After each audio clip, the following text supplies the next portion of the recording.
Ravi competitive classes की तरफ से नमस्कार। चलिए फटाफट देखते हैं 29 दिसंबर आरआरबी ग्रुप डी परीक्षा का एनालिसिस। यहाँ हम देखेंगे 25 से ज्यादा जरूरी सवाल, वो भी 4 मिनट से कम में। तो चलिए शुरू करते हैं। सबसे पहले बात करते हैं जनरल साइंस और फिजिक्स की। देखते हैं क्या सवाल पूछे गए। एक क्लासिक सवाल पूछा गया, आखिर रात में तारे टिमटिमाते क्यों हैं? काफी दिलचस्प है ये। इसका सीधा सा जवाब है वायुमंडलीय अपवर्तन। ये एक जरूरी कॉन्सेप्ट है, इसे याद रखिएगा। अगला सवाल था यूनिट्स पर। बल यानी फोर्स द्वारा किए गए कार्य की एसआई यूनिट क्या है? सही जवाब है जूल यानी जे। ये बल और विस्थापन का नतीजा है। एक सवाल मोशन से भी था। यूनिफॉर्म सर्कुलर मोशन में ऑब्जेक्ट की स्पीड का क्या होता है? तो देखिए, स्पीड तो कांस्टेंट रहती है, पर डायरेक्शन बदलने से वेलोसिटी लगातार बदलती है। साउंड से भी एक प्रैक्टिकल सवाल आया, स्टेथोस्कोप किस सिद्धांत पर काम करता है? ये काम करता है ध्वनि के मल्टीपल रिफ्लेक्शन के सिद्धांत पर। बस यही इसका राज है। चलिए अब जरा करंट अफेयर्स पर भी नजर डाल लेते हैं। देखते हैं कौन से टॉपिक्स ट्रेंड में थे। मिलिट्री एक्सरसाइज से एक सवाल आया, नोमैडिक एलिफेंट 2025 कहाँ हुआ था?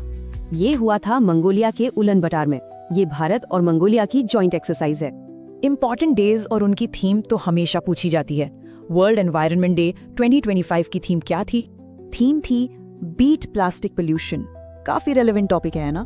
एक सवाल उत्तर प्रदेश की स्टेट पॉलिसी से भी था, यूपी पुलिस में महिलाओं का आरक्षण कितना है? इसका जवाब है 20%। ये एक हॉरिजॉन्टल रिजर्वेशन है। अब बारी है बायोलॉजी और केमिस्ट्री के कुछ खास सवालों की।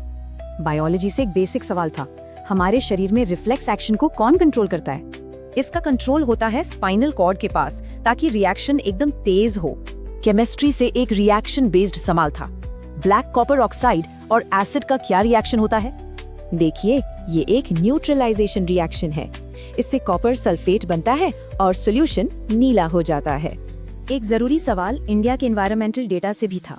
देश में फॉरेस्ट कवर कितना है? 2023 की रिपोर्ट के हिसाब से इंडिया का 21.76% एरिया फॉरेस्ट कवर में आता है। तो इस पूरे एनालिसिस से क्या सीखने को मिला? चलिए मेन ट्रेंड्स को समझते हैं। तो ट्रेंड साफ हैं, बेसिक कॉन्सेप्ट्स और पिछले 6-8 महीने के करंट अफेयर्स बहुत जरूरी हैं। तो इस एनालिसिस के बाद अब आप अगला कौन सा टॉपिक मजबूत करने वाले हैं?